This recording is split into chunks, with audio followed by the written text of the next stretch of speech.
I'm back here with another video of class 8, and today we will be studying Civics section, and the chapter name is Ideals of our Constitution. Alright, so in this chapter we will study about the Constitution of India and how it was made. Alright, so before proceeding further, I would like to request you that if you like this video, please subscribe this channel, study it, and please do share, like the video. Alright, so thank you so much. And before proceeding further, I would also request you to please raise your doubts in the comment section whenever you feel you didn't understand any topic or any line or any word, so that I can get that resolved for you right away in the comment section. Alright, so let's proceed further. The Constitution of India यानी कि हमारे देश का संविधान, हमारे India का, भारत का संविधान, ठीक है. The Constitution was adopted by the Constituent Assembly of India on 26 November 1949. यानी कि जो हमारा कॉन्स्टिट्यूशन है, जो हमारा संविधान था, वो 26 नवंबर 1949 को जो है बनाकर कंप्लीट कर दिया गया था, ठीक है. However, it came into effect on 26 January 1950. But इसको लागू कब किया गया था? इसको लागू किया गया 26 जनवरी 1950 में. देखो, कांग्रेस का हर एक साल सेशन होता था. उस समय कांग्रेस जो पार्टी थी, उसका हर एक साल जो है अलग अलग जगहों पे, पहले इंडिया जो है पाकिस्तान एक ही हिस्सा हुआ करता था, ठीक है. तो लाहौर का जो सेशन हुआ था 1929 में, दिसंबर 1929 में कांग्रेस का, उसमें ये माना गया था कि हम 26 जनवरी को जो है कंप्लीट इंडिपेंडेंस या पूर्ण स्वराज को सेलिब्रेट करेंगे, ठीक है. जैसे ही इंडिया हमारा इंडिपेंडेंट हुआ, आजाद हुआ था, तो उस दिन बोला गया कि 26 जनवरी को जो है हमारे कॉन्स्टिट्यूशन का जो है हमारे इंडिया को जो है रिपब्लिक माना जाएगा, ठीक है. तो ये तो ब्रीफिंग था. अब देखते हैं हमारे फीचर्स होते हैं कॉन्स्टिट्यूशन, यानी क्या क्या फीचर्स होते हैं. इंडिया जो है, इंडिया का जो कॉन्स्टिट्यूशन है, जो इंडिया का संविधान है, ये वर्ल्ड का सबसे डिटेल्ड, यानी कि पूरे डिटेल में और बहुत ही बड़ा जो है, लार्जेस्ट जो है ये कॉन्स्टिट्यूशन हमारे वर्ल्ड में माना जाता है, हमारे इंडिया का. In order to give people the best constitution, यानी कि हमारे कॉन्स्टिट्यूशन को बहुत ही ज्यादा बेस्ट और अच्छा बनाने के लिए जो है, जो हमारे कॉन्स्टिट्यूशन के जो फ्रेमर्स थे, जिन्होंने कॉन्स्टिट्यूशन हमारा बनाया है, हमारे कॉन्स्टिट्यूशन में अलग अलग देशों के कॉन्स्टिट्यूशन से जो है कई चीजें हमारे कॉन्स्टिट्यूशन में ऐड की गई हैं. जैसा the fundamental right and federal form of government, यानी कि जो हमारे फंडामेंटल राइट्स हैं, जो बेसिक राइट्स अधिकार हैं, ठीक है, जो मूल अधिकार हैं हमारे, और जो फेडरल फॉर्म ऑफ गवर्नमेंट, ये जो फीचर है फेडरल फॉर्म ऑफ गवर्नमेंट, इसको हम आगे बढ़ेंगे. ये हमारे कॉन्स्टिट्यूशन ऑफ अमेरिका से लिया गया, यानी कि यूएसए कॉन्स्टिट्यूशन से जो है इसको हमारे कॉन्स्टिट्यूशन में ऐड किया गया है. उसी तरह the parliamentary form of government, यानी कि जो गवर्नमेंट है वो पार्लियामेंट्री फॉर्म ऑफ गवर्नमेंट है, यानी कि जो मेजोरिटी का जो हमारे गवर्नमेंट है, जो अपोजिशन पार्टी होती है, जो मेजोरिटी पार्टी होती है, वो हमारे पार्लियामेंट में बैठते हैं, ठीक है, और वहीं से सारे डिसीजन लिए जाते हैं, वहीं प्लान बनाए जाते हैं. और जो सिंगल सिटीजनशिप, यानी कि सिंगल सिटीजनशिप का जो हमारा फीचर है हमारे कॉन्स्टिट्यूशन में, ये कहाँ से लिया गया है? एक नागरिकता का जो फीचर है हमारे कॉन्स्टिट्यूशन में, ये लिया गया है हमारे इंग्लैंड के, यानी कि यूनाइटेड किंगडम के कॉन्स्टिट्यूशन से, ठीक है. Directive principles of state policy, यानी कि राज्य के नीति निर्देश, ठीक है, राज्य के नीति निर्देश, ये जो फीचर है हमारे कॉन्स्टिट्यूशन में, ये लिया गया है हमारे आयरलैंड कंट्री के कॉन्स्टिट्यूशन से. क्लियर. वही जो 5 ईयर प्लान हम लोग हर एक 5 साल के बाद जो प्लान बनता है, ठीक है, और जो फंडामेंटल ड्यूटीज है सिटीजन्स के लिए, वो जो फीचर है हमारे कॉन्स्टिट्यूशन में, वो लिया गया है हमारे कॉन्स्टिट्यूशन ऑफ रशिया के, ठीक है, यानी कि रशिया के कॉन्स्टिट्यूशन से ये फीचर जो है हमारे कॉन्स्टिट्यूशन में ऐड किया गया है. क्लियर. अच्छा, एक बात और कि जैसे हमारा कॉन्स्टिट्यूशन जो है वो चेंजिंग कंडीशन के साथ साथ, चेंजिंग टाइम के साथ साथ उसमें कुछ बदलाव करने की जरूरत पड़ती है, कुछ मॉडिफिकेशंस करने की जरूरत पड़ती है, ठीक है. तो वो जो हमारा जो चेंजेस है हमारे कॉन्स्टिट्यूशन में, जो कंडीशंस के हिसाब से चेंज होती है, ठीक है। उस चेंजेस को करने के लिए जो है हमारा जो पार्लियामेंट है वो डिसाइड करती है, जो लोकसभा है, जो राज्यसभा है, ठीक है, वो वहाँ पर जो हमारे मंत्री बैठते हैं वो सारे डिसाइड करते हैं कि कैसे क्या चेंजेस होना चाहिए। तो जो चेंजेस होता है हमारे कॉन्स्टिट्यूशन में उसको कहते हैं हम लोग अमेंडमेंट्स, ठीक है, उसको क्या कहते हैं, अमेंडमेंट्स कहते हैं। जब कंडीशंस के हिसाब से, समय के हिसाब से कुछ चीज़ों को जरूरत चेंज होती रहती है ऑटोमेटिकली, ठीक है, और उस कंडीशंस के हिसाब से जो है हमारे कॉन्स्टिट्यूशन में भी चेंज करना पड़ता है, जिसको हम बोलते हैं अमेंडमेंट, ठीक है। तो पहले हमारे कॉन्स्टिट्यूशन में जो है, हमारे कॉन्स्टिट्यूशन में जो अमेंडमेंट होता है, या अमेंडमेंट या तो होगा कि कुछ वर्ड्स को चेंज कर, कुछ वर्ड्स को हटा सकते हैं हम लोग, या कुछ वर्ड्स को उसमें एडिट कर सकते हैं, या फिर कुछ वर्ड्स को ऐड कर सकते हैं एक्स्ट्रा, ठीक है। तो उन सब चीज़ों को जो है अमेंडमेंट बोला जाता है। पहले हमारे कॉन्स्टिट्यूशन में जो है करीब 395 आर्टिकल्स थे, 395 आर्टिकल्स थे और 8 शेड्यूल्स माने जाते थे, क्लियर। बट अब के टाइम पे जो है हमारे कॉन्स्टिट्यूशन में करीब 448 आर्टिकल्स हैं, ठीक है, 12 शेड्यूल्स है और करीब 100 अमेंडमेंट्स यानी कि 100 चेंजेस जो है हमारे कॉन्स्टिट्यूशन में हो रखा है, क्लियर। आई होप आपको ये टॉपिक क्लियर हो गया होगा, ठीक है। आइए अब नेक्स्ट टॉपिक में बढ़ते हैं अपने। Alright, so now we are moving to the next topic, that is preamble. The preamble यानी कि हमारे कॉन्स्टिट्यूशन का इंट्रोडक्टरी पार्ट होता है ये, ठीक है। The preamble is an introductory document which explains the goals of the government, यानी कि जो हमारा प्रीएम्बल है, ठीक है, ये हमारे कॉन्स्टिट्यूशन का एक इंट्रोडक्शन या इंट्रोडक्शन का पार्ट होता है। जैसे कोई चैप्टर हम लोग पढ़ते हैं तो उसका एक इंट्रोडक्शन दिया होता है कि हम लोग जो इस चैप्टर में क्या क्या पढ़ने वाले हैं, क्या क्या नहीं पढ़ेंगे, ठीक है, कैसे क्या पढ़ेंगे, क्या क्या जो है उस चैप्टर में और एक्सप्लेन कर सकते हैं, ठीक है। तो उसी तरह हमारा प्रीएम्बल जो है वो इंट्रोडक्टरी पार्ट होता है हमारे एक कॉन्स्टिट्यूशन का। It states the AIIMS and objectives of the constitution, और ये जो हमारा प्रीएम्बल है ये हमारे कॉन्स्टिट्यूशन के एम्स को और हमारे गोल्स को बताता है कि हमारे कॉन्स्टिट्यूशन का एम क्या होना चाहिए, उसका ऑब्जेक्टिव क्या होना चाहिए। A careful study of the preamble reveals that it is the people of India who are stating their aims and giving power to themselves। अगर हम लोग इसको अच्छे से पढ़ेंगे तो ऐसा लगेगा कि ऐसा महसूस होगा कि जो हम लोग जो है जो प्रीएम्बल है हमारा, वो हमारे इंडिया के पीपल को ही स्टेट कर रहा है, यानी कि हमारे पीपल को ही बता रहा है और हमें पावर दे रहा है कि हमें किस तरह से क्या करना चाहिए। It thus depicts the hopes and aspirations of the people of India, यानी कि जो हमारा प्रीएम्बल है ये हमारे पीपल ऑफ इंडिया के एक होप्स, उम्मीद और एस्पायरेशंस को जो है वो दिखाता है। Every government must keep the main principles of the constitution in mind before formulating any laws। और कोई भी गवर्नमेंट हो, ठीक है, जब वो हमारे कंट्री के लिए कोई लॉ बना रहा है, कोई कानून बना रहा है, कोई नियम बना रहा है, रूल्स एंड रेगुलेशन बना रहा है, तो उसको जो है हमारे कॉन्स्टिट्यूशन के जो प्रिंसिपल्स हैं उसको ध्यान में रखकर ही बनाना पड़ेगा कोई भी कानून, कोई भी लॉ, ठीक है। आइए देखते हैं हमारे मेन फीचर्स क्या है हमारे कॉन्स्टिट्यूशन के। तो पहला फीचर है हमारा सॉवरेनिटी, ठीक है। Sovereignty means freedom to govern oneself within one territory and to be free from any external control।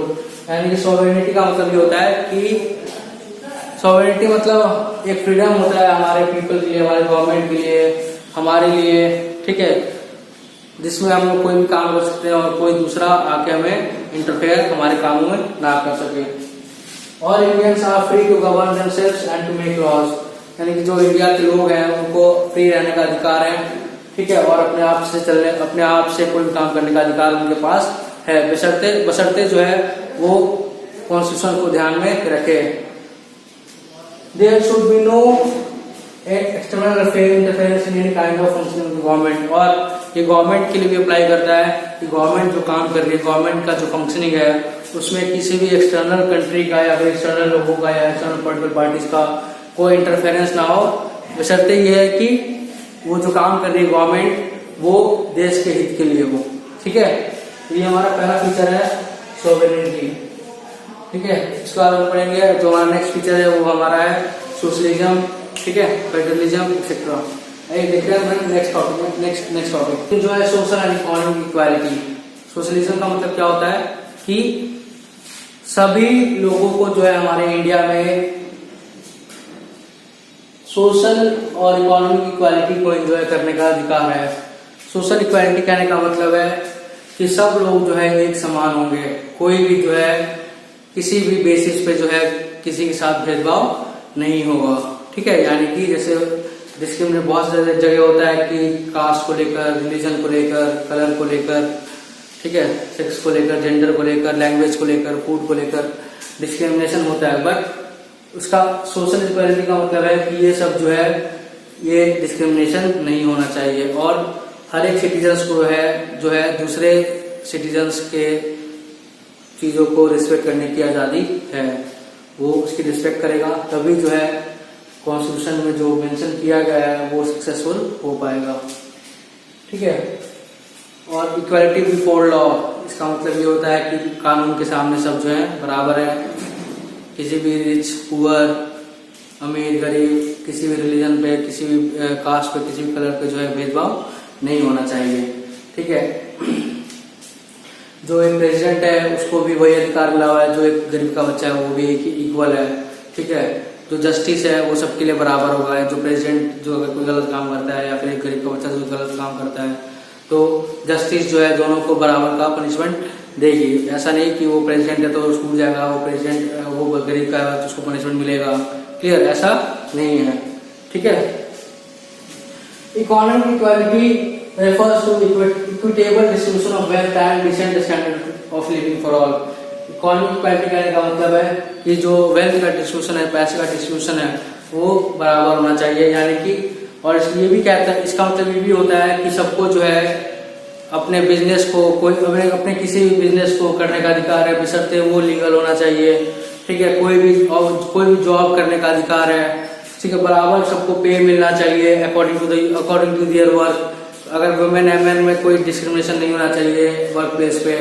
जो काम वुमेन कर रही है, जो काम एक मैन कर रहा है, अगर दोनों सेम काम कर रहे हैं तो उनका दोनों का इनकम जो है सेम होना चाहिए, क्लियर। तो इस तरह के भेदभाव को जो है नहीं होना चाहिए और एक स्टैंडर्ड ऑफ लिविंग होना चाहिए सबके लिए।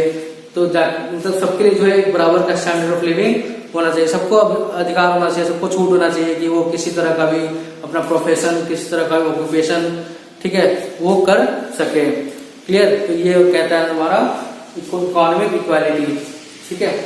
नेक्स्ट देखते हैं सेक्युलरिज्म।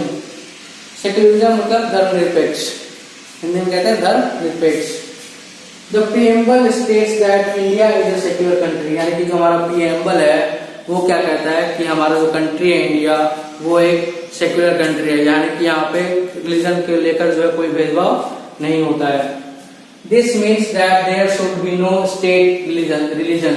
इसका मतलब ये है कि वहां कि किसी कंट्री में उस कंट्री के नाम पे कोई रिलीजन नहीं होना चाहिए, ठीक है, धर्म नहीं होना चाहिए। और religions will be treated equally, सारे रिलीजन्स को एक ही मानने का अधिकार दिया गया है, ठीक है। जो हिंदू है, जो मुस्लिम है, जो सिख है, जो ईसाई है, वो सारे एक इक्वल है, क्लियर।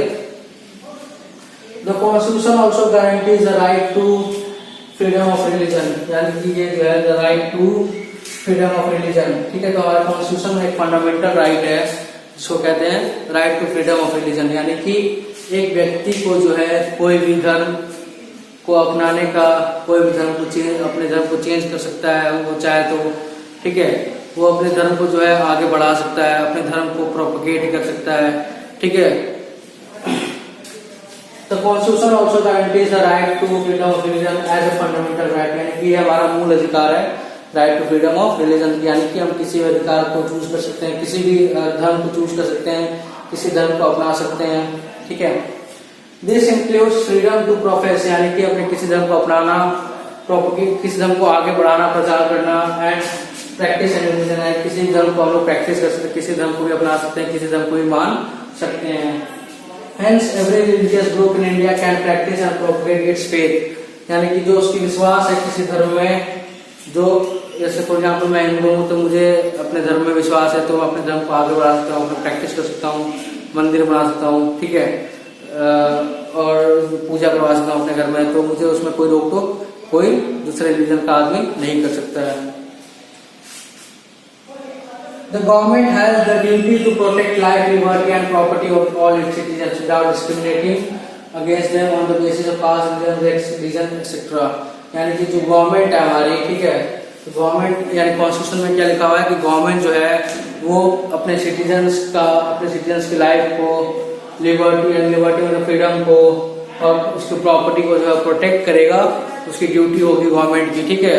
और प्रोटेक्ट कैसे करेगा? बिना किसी डिस्क्रिमिनेशन की, यानी कि कोई बिना किसी भेदभाव के जो है वो अपने सिटीजन्स की लाइफ, लिबर्टी और प्रॉपर्टी को जो है प्रोटेक्ट करेगा वो, क्लियर। और किस तरह का जो है भेदभाव नहीं होना चाहिए, जैसे कि ना ही किसी रिलीजन का भेदभाव होना चाहिए, ना ही किसी कास्ट का भेदभाव होना चाहिए, ना ही किसी सेक्स का होना चाहिए, ना ही जेंडर का होना चाहिए, ना ही रीजन वाइज डिस्क्रिमिनेशन होना चाहिए। तो ये हमारा अधिकार गवर्नमेंट ये हमारा अधिकार जो कॉन्स्टिट्यूशन से मिला है हमारे गवर्नमेंट को कि वो अपने सिटीजन्स की लाइफ, लिबर्टी एंड प्रॉपर्टी को प्रोटेक्ट करें, ठीक है। तो आई होप ये दोनों फीचर्स जो है डेमोक्रेसी के आपको क्लियर हो गया होगा, ठीक है। आइए हम नेक्स्ट देखते हैं नेक्स्ट टॉपिक पे। कोई भी डाउट हो प्लीज आप मुझसे जो है कमेंट सेक्शन में जरूर पूछिए, ताकि मैं आपके डाउट्स को जो है वहाँ पे क्लियर कर सकूँ, ठीक है। आइए नेक्स्ट देखते हैं अपना next feature. Alright, so now we are moving to the next feature of our constitution, that is democracy, ठीक है। Democracy is the most important feature of our constitution, यानी कि डेमोक्रेसी जो है वो हमारे कॉन्स्टिट्यूशन का जो है बहुत ही इम्पोर्टेंट फीचर माना जाता है। Democracy refers to the government wherein people have the power to vote and elect their representative to the government, यानी कि डेमोक्रेसी क्या करता है? डेमोक्रेसी जो है उसको रेफर करता है जिसमें गवर्नमेंट को चूज करने का अधिकार जो है लोगों के पास होता है बाय वोटिंग, ठीक है। हम अपने रिप्रेजेंटेटिव को जो है चूज करते हैं और वो रिप्रेजेंटेटिव अगर जीतता है तो गवर्नमेंट में अपना मेजोरिटी बनाता है, ठीक है। और वो जो है जो रिप्रेजेंटेटिव हमने चूज किया है वो कंट्री के लिए लॉज बनाते हैं, ठीक है। तो democracy refers to the government wherein people have the power to vote and elect their representative, यानी कि डेमोक्रेसी उसको रेफर करता है जिसमें लोगों को जो है सरकार चुनने का अधिकार होता है वोट देकर, ठीक है। हम अपना रिप्रेजेंटेटिव चूज करते हैं गवर्नमेंट के लिए, ठीक है। These representatives make laws on behalf of the people, और ये जो रिप्रेजेंटेटिव हम चूज करते हैं, जो अधिकार हमें मिला हुआ है, वो जो है लॉज बनाते हैं कंट्री के लिए। In India, citizens who are 18 years or above have the right to vote, और इंडिया में जो है जो 18 या 18 साल से ऊपर के जो लोग हैं, ठीक है, उनको वोट देने का अधिकार मिला हुआ है। This is known as universal adult franchise, और इसी चीज को जो है यूनिवर्सल एडल्ट फ्रेंचाइज कहा जाता है। यानी कि यूनिवर्सल एडल्ट फ्रेंचाइज वो एक फीचर है जिसमें लोगों को जो है अपने गवर्नमेंट चुनने का अधिकार होता है। जो भी लोग 18 या 18 प्लस एज के हैं वो जो है वोट देने के अधिकार के लायक होते हैं। Elections are held every 5 years, और इलेक्शन जो है हमेशा 5 साल के बाद होता है, ठीक है। फॉर एग्जाम्पल आज इलेक्शन हुआ, मैंने एक गवर्नमेंट को चूज किया, ठीक है। 5 साल के बाद दोबारा इलेक्शन होगा। अगर मैं सेटिस्फाइड हूँ उस गवर्नमेंट से तो मैं दोबारा जाहिर सी बात है उस रिप्रेजेंटेटिव को ही वोट करूंगा जिसको मैंने पहले किया था, clear.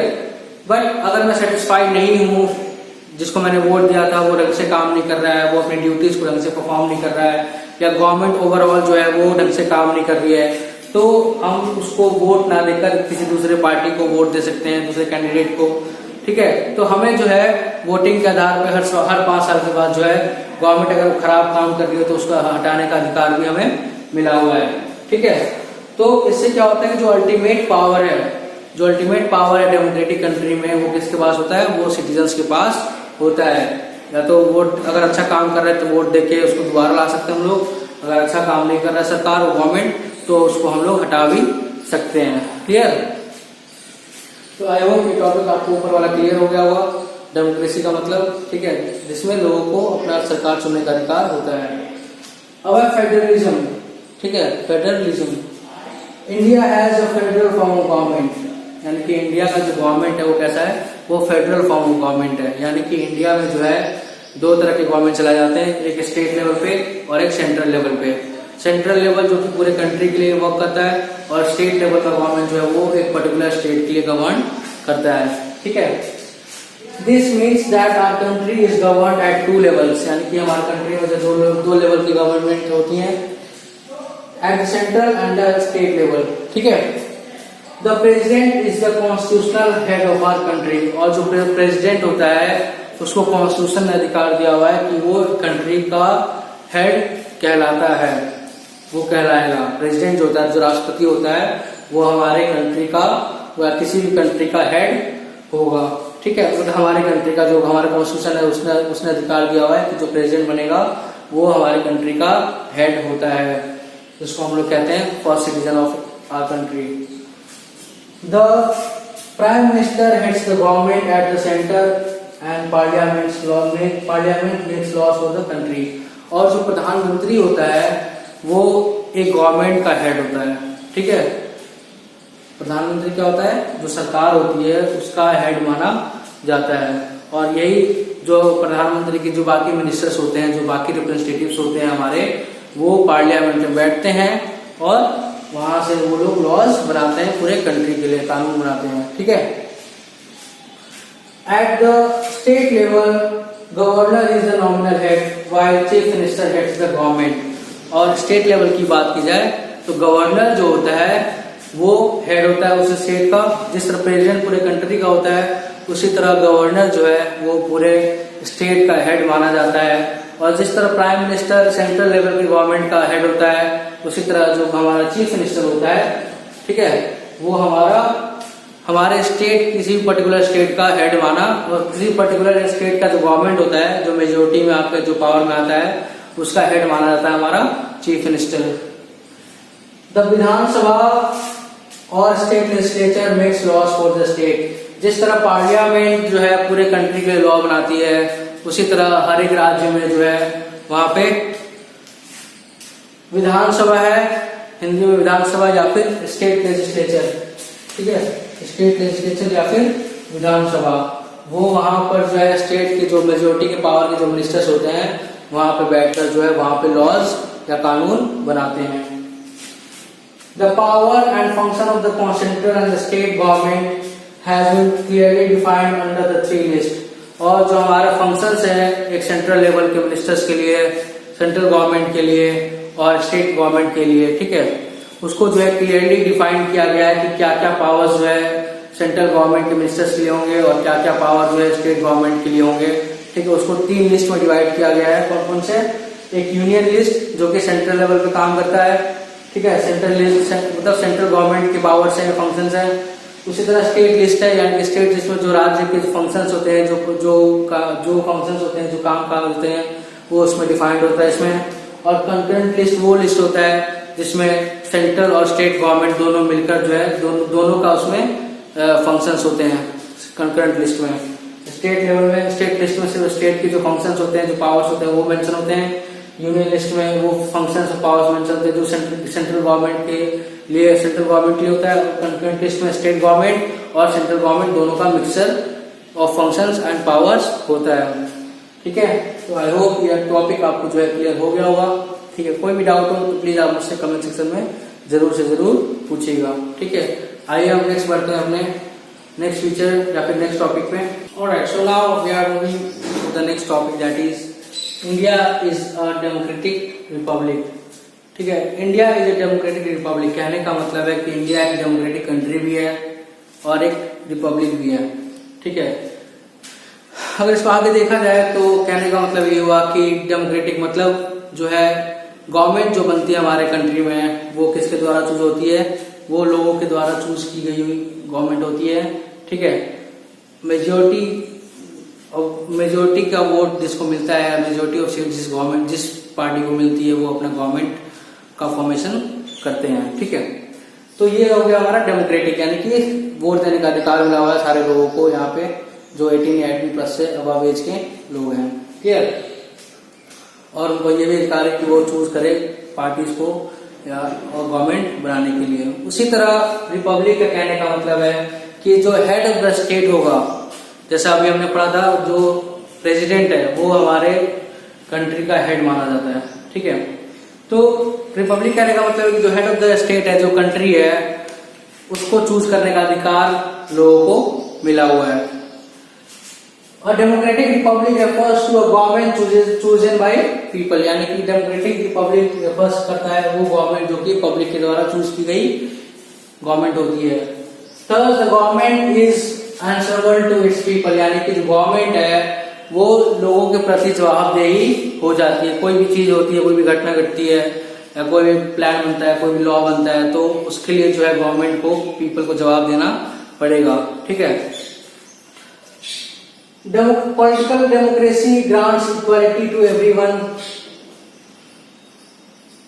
Regardless of caste, sex, religion और वेल्थ। और जो हमारा डेमोक्रेटिक रिपब्लिक है वो हमारे सिटीजन्स को बिना किसी भेदभाव पे जो है इक्वल मानती है।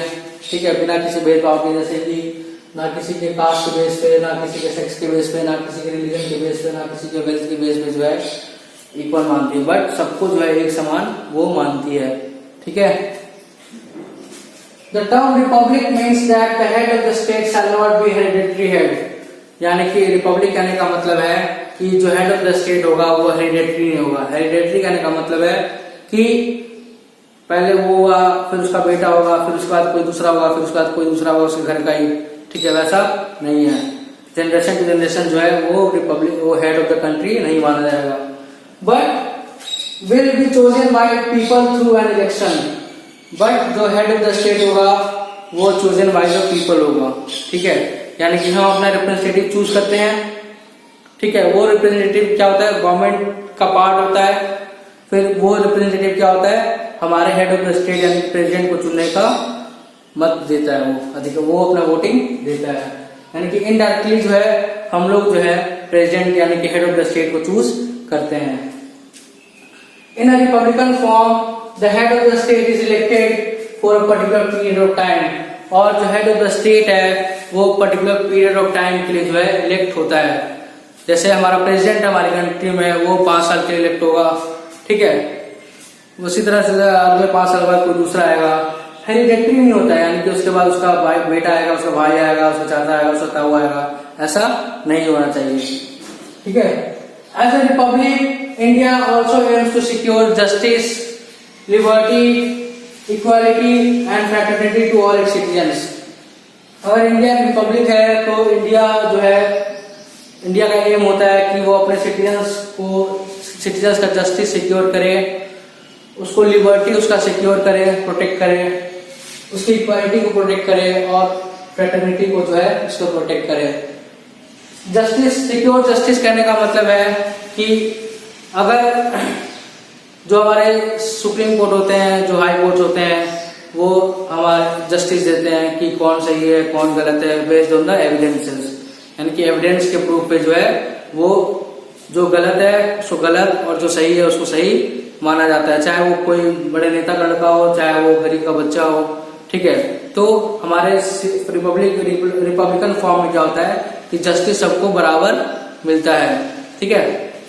लिबर्टी, यानी कि हमारे कंट्री में जो है, जो रिपब्लिक कंट्री है हमारी इंडिया, उसमें सबको जो है फ्रीडम है अपने चॉइस, अपने प्रोफेशन, अपने चॉइस का प्रोफेशन, अपने चॉइस को काम करने के लिए, अपने चॉइस के ऑक्यूपेशन करने के लिए, अपने चॉइस की पढ़ाई करने के लिए। ठीक है, तो लिबर्टी उसका सिक्योर है, यानी कि उसको फुल फ्रीडम है कि वो अपनी लाइफ को अपने हिसाब से जी सके। इक्वालिटी, इक्वालिटी करने का मतलब है कि सारे लोगों को जो है इक्वल माना गया है। कोई गरीब नहीं है, कोई पुअर नहीं है लॉ के सामने। ठीक है, कोई अमीर नहीं है, कोई प्रेसिडेंट और कोई गरीब के कंपैरिजन में कोई ऊपर नीचे नहीं है। ठीक है, कोई डिस्क्रिमिनेशन नहीं है किसी कास्ट के बेसिस पे, किसी रिलीजन के बेसिस पे, किसी सेक्स के बेसिस पे, किसी जेंडर के बेसिस पे, किसी के कपड़ों के बेसिस पे कोई डिस्क्रिमिनेशन या भेदभाव नहीं होगा, सबको जो है इक्वल माना गया है हमारे कंट्री में। फ्रैटर्निटी, फ्रैटर्निटी कहने का मतलब है कि सारे लोग जो है हमारे कंट्री में एक भाई की तरह या भाईचारा बना के जो है हमारे कंट्री में रहें। ठीक है, पीस हमेशा जो है हमारे कंट्री में होना चाहिए। यही रिपब्लिकन गवर्नमेंट का मेन एम होता है कि वो सारे सिटीजन्स के बीच में भाईचारे की तरह भाईचारा बना के रखे और कोई उसमें मतभेद पैदा ना करे। क्लियर? तो आई होप ये आपको टॉपिक्स क्लियर हो गया होगा। आइए अब नेक्स्ट टॉपिक से बढ़ते हैं जो कि हमारा फंडामेंटल राइट्स। 22 पार्ट्स हैं, ठीक है, जिसमें थर्ड पार्ट जो है हमारे फंडामेंटल राइट्स के बारे में मेंशन किया गया है। दे आर जस्टिकेबल, इसका मतलब क्या होता है कि this means that if they are violated और interfered with a person can move a court of law for remedy, यानी कि ये जो फंडामेंटल राइट्स है वो जस्टिकेबल है, वो जस्टिफाई किया जा सकता है, ठीक है। अगर कोई तुम्हारे फंडामेंटल राइट्स का हनन कर रहा है या तुम्हारे फंडामेंटल राइट्स को छीन रहा है या उसका एक्सप्लॉयटेशन हो रहा है, तो तुम जो है कोर्ट में जाकर उसके खिलाफ केस कर सकते हो, ठीक है। दे आर बेसिकली, और हमारे जो फंडामेंटल राइट्स है वो हमारे कॉन्स्टिट्यूशन में वो बेसिकली 6 हैं, ठीक है। कौन कौन से? Right to equality, right to freedom, right against exploitation, right to freedom of religion, cultural educational rights, right to constitutional remedies. तो ये 6 फंडामेंटल राइट्स हैं जो हमारे कॉन्स्टिट्यूशन में, हमारे संविधान में मेंशन किया गया है, ठीक है। पहला जो है हमारा राइट टू इक्वालिटी, ठीक है। राइट टू इक्वालिटी जो है वो 14 से 18 के बीच में मेंशन किया गया, जो आर्टिकल्स है हमारे कॉन्स्टिट्यूशन में 448 जो आर्टिकल्स हैं, ठीक है, उसमें 14 से लेकर 18 आर्टिकल्स ऐसे हैं जो हमारे राइट टू इक्वालिटी को डिस्क्राइब करते हैं। Article 14 to 18 declare that all citizens are equal before law, ठीक है। तो जो आर्टिकल 14 to 18 है वो क्या कहता है कि ऑल सिटीजन, जो भी सिटीजन्स है हमारे कंट्री में, वो कानून के सामने सब बराबर हैं। No one will be discriminated on the grounds of religion, race, caste, gender और प्लेस ऑफ बर्थ, और किसी को भी जो है रिलीजन के बेस पे, कलर के बेस पे, कास्ट के बेस पे, सेक्स के बेस पे, जेंडर के बेस पे और प्लेस ऑफ बर्थ के बेस पे जो है किसी को डिस्क्रिमिनेट नहीं किया जाएगा। This also implies in the matters of education and public employment, यानी कि एजुकेशन में भी जो है सबको बराबर का अधिकार दिया गया है, और एम्प्लॉयमेंट यानी कि नौकरियों में भी जो है, पब्लिक नौकरी से यानी कि सेंट्रल गवर्नमेंट नौकरीज में जो है, गवर्नमेंट एम्प्लॉयमेंट में जो है, उसमें जो है तुमको इक्वल माना गया है, यानी कि सब जो है अप्लाई कर सकते हैं। किसी ऐसा नहीं है कि धर्म के आधार पे, रिलीजन के आधार पे या कास्ट कलर के हिसाब से जो उसको डिस्क्रिमिनेट किया जाएगा। सारे लोग जो है उस गवर्नमेंट जॉब के लिए अप्लाई कर सकते हैं, अगर एप्लीकेबल है तो, वो कंडीशंस फुलफिल करते हैं तो। The weaker and backward sections of the society have however been given reservations of seats in schools, colleges, government services and in legislature, यानी कि जो गरीब तबके के लोग हैं, बहुत ही गरीब, बहुत ही कमजोर और बहुत ही बैकवर्ड क्लास के लोग हैं, जैसे शेड्यूल्ड कास्ट और शेड्यूल्ड ट्राइब्स, ठीक है, जो कि बहुत ही पिछड़े जाति के लोग हैं, ठीक है, उनको जो है रिजर्वेशंस यानी कि छूट दिया गया है हमारे स्कूल्स में, कॉलेजेस में, नौकरियों में, और हमारे लेजिस्लेचर यानी कि पार्लियामेंट में भी जो है हमने उनको जो है हमारे कॉन्स्टिट्यूशन ने उनको छूट दिया हुआ है, ताकि वो लोग भी जो है आम लोगों के बराबर हो सके। उनकी जो स्टैंडर्ड ऑफ लिविंग है वो भी उनकी जो है वो आम लोगों के बराबर हो सके, समान हो सके, एक जैसे। The state shall provide equal protection of law, और जो सिटीजन्स हैं उनको हमारे कॉन्स्टिट्यूशन का, जो हमारे कॉन्स्टिट्यूशन में मेंशन किया गया है कि जो हमारा गवर्नमेंट है, जो स्टेट है, वो हमारे इन फंडामेंटल राइट्स का प्रोटेक्शन करेंगे। Our constitution shall also have abolished untouchability, यानी कि जो छुआछूत की जो प्रथा थी पहले जमाने में, ठीक है, उस चीज को भी जो है आज के टाइम पे हमारे कॉन्स्टिट्यूशन में एबॉलिश यानी खत्म कर दिया गया है। अगर ऐसे प्रैक्टिसेस होती हैं छुआछूत की कहीं भी, तो उसके खिलाफ पनिशेबल ऑफेंस लगाया जाएगा और उसको पनिश किया जाएगा, और जो पनिशमेंट है वो जस्टिस एप्लीकेबल करेगा उस पर, ठीक है। जो टाइटल्स मिलते थे पहले जमाने में, अंग्रेजों के टाइम पे जो टाइटल्स मिला करते थे लोगों को, राय बहादुर हो गया, खान बहादुर का, तो ऐसे जो टाइटल्स मिलते थे वो चीज को भी जो है अब टाइटल्स खत्म कर दिया गया है। सिर्फ ये टाइटल्स जो है फोर्सेस में ही अलाउड होते हैं, जैसे डिफेंस में सिर्फ ये टाइटल्स को अलाउ किया गया है, ठीक है। तो ये सब चीजें जो है हमारे राइट टू इक्वालिटी में मेंशन्ड है, और जो पीडीएफ मिलेगा आपको इस चैप्टर का, आप एक बार चैप्टर का पीडीएफ पढ़िएगा ताकि और आपको अच्छे से क्लियर हो जाए। कोई भी डाउट हो तो आप मुझसे जो है कमेंट सेक्शन में पूछ सकते हैं। ठीक है, आइए अपना नेक्स्ट राइट देखते हैं, क्या राइट टू फ्रीडम। ठीक है, ऑलराइट, सुना हो गया। Moving to our next fundamental right, that is right to freedom, यानी कि आजादी का अधिकार। आर्टिकल 19 से 22 mention some freedom that has been granted to citizens. Our constitution mentions different types of freedoms to promote the ideal of liberty। यानी कि हमारे constitution में जो हमारा कॉन्स्टिट्यूशन है वो हमें 6 ऐसे राइट टू फ्रीडम हमें देता है जिससे आइडियल्स ऑफ लिबर्टी हम प्रमोट कर सकते हैं। ठीक है, और ये जो हमारा राइट टू फ्रीडम है ये 19 से लेकर 22 आर्टिकल तक जो है इसका मेंशन किया गया हमारे कॉन्स्टिट्यूशन में। तो 6 ऐसे जो डिफरेंट हमारे राइट टू फ्रीडम और कौन से हैं, freedom of speech and expression, यानी कि हमें जो है कुछ भी एक्सप्रेस करने का, यानी कुछ भी बताने का, कुछ भी बोलने का अधिकार हमें है, बेशर्ते जो हम लोग बोल रहे हैं, जो एक्सप्रेस कर रहे हैं वो किसी के सेंटिमेंट्स को या किसी भावनाओं को हर्ट ना करे। ऐसा नहीं है कि उनका हमें अधिकार मिला तो कुछ भी बोल दे, नहीं, ऐसा नहीं होना चाहिए। ठीक है, जो हमें बोलना है वो ऐसा बोलना है कि किसी के सेंटिमेंट्स को हर्ट ना हो। दूसरा है हमारा assembly peacefully and without arms, यानी कि हम इंडिया के किसी भी पार्ट में जो है असेंबल हो सकते हैं। ठीक है, और वो भी बिना किसी आर्म्स कहने का मतलब है कोई बंदूक हो गया, गोली हो गया, बम हो गया, एक्सेट्रा। ठीक है, तो ये सब चीजें हमारे पास नहीं होनी चाहिए और हम कहीं भी जो है पीसफुली ग्रुप बना के खड़े हो सकते हैं, ग्रुप बना के घूम सकते हैं। ठीक है, फॉर्म एसोसिएशंस एंड यूनियंस, यानी कि हमें अधिकार है, यानी कि हमें फ्रीडम है कि हम कोई भी एसोसिएशन बना सकते हैं, कोई भी यूनियंस का फॉर्मेशन कर सकते हैं, जैसे स्टूडेंट्स यूनियन हो गया, ठीक है, ट्रेड यूनियंस हो गया, तो रेलवे यूनियंस हो गया। तो हमें कोई भी एसोसिएशन या कोई भी ट्रेड यूनियंस बनाने का अधिकार हमें दिया गया है, ये फ्रीडम है हमारा। Move freely through out the territory of India, यानी कि हम इंडिया के किसी भी पार्ट में जो है फ्रीली घूम सकते हैं बिना किसी आर्म्स के, बिना किसी चाकू हथियार के। ठीक है, तो इंडिया के किसी भी पार्ट में जो है हम घूम सकते हैं, हमें कोई रोक नहीं सकता है। Reside and settle in any part of the country, यानी कि हम लोग किसी भी हम लोग इस कंट्री के किसी भी पार्ट में जो है हम लोग रह सकते हैं, घूमने जा सकते हैं और वहां सेटल भी हो सकते हैं।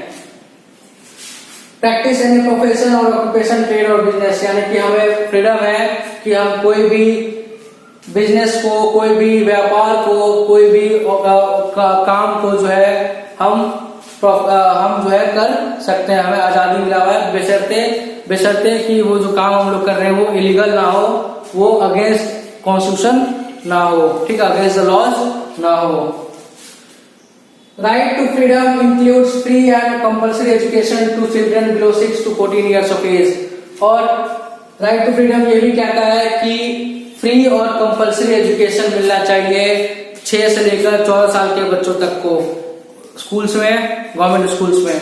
ठीक है, उनको जो है फ्री में, उनको फ्री जो गवर्नमेंट है वो उनके एजुकेशन का पूरा ख्याल रखेगी 6 से लेकर 14 साल तक।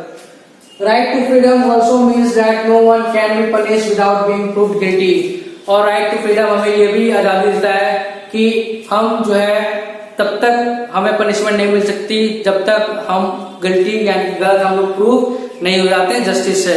ठीक है, और ना ही कोई बंदा जो है, ना ही कोई पर्सन जो है एक ही ऑफेंस के लिए 2-2 बार अरेस्ट हो सकता है या पनिश किया जा सकता है। ठीक है, वो हमारा ठीक है, तो ये चीज हो गया हमारा राइट टू फ्रीडम, यानी 6 हमारे freedom of right to freedoms है, जैसे कि freedom of speech and expression, assembly peaceful and without arms, form associations and unions, move freely throughout the country or territory, part of territory of India, reside and settle in any part of the country, यानी किसी part में रहने का अधिकार, practice any profession, occupation, trade और business, यानी कोई भी काम, कोई भी व्यापार, कोई भी बिजनेस, कोई भी नौकरी करने का अधिकार हमें है। ठीक है, तो आई होप आपको ये टॉपिक क्लियर हो गया होगा। ठीक है, इस वीडियो में जो है हम लोग यहीं तक पढ़ेंगे, बाकी की जो टॉपिक्स बचे हुए हैं वो हम लोग नेक्स्ट वीडियो में पढ़ेंगे। ठीक है, और आई होप जहां तक मैंने पढ़ाया है आपको क्लियर हो गया होगा। ठीक है, आपको पीडीएफ मिलेगा, आप प्लीज उससे जरूर पढ़िएगा ताकि और आपको अच्छे से क्लियर हो जाए। क्वेश्चन आंसर्स मिलेगा आपको, तो क्वेश्चन आंसर सिंसियरली अपने पेयर कॉपी में कीजिएगा। ठीक है, और इन द लास्ट मैं यही कहना चाहूँगा कि अगर आपको वीडियो पसंद आया तो प्लीज़ इसको लाइक कीजिए, शेयर कीजिए और इस चैनल को सब्सक्राइब कीजिएगा। ठीक है, तो ये पार्ट 1 था वीडियो का। आगे हम लोग देखते हैं नेक्स्ट पार्ट में। ठीक है, so thank you for watching the video. Thank you so much.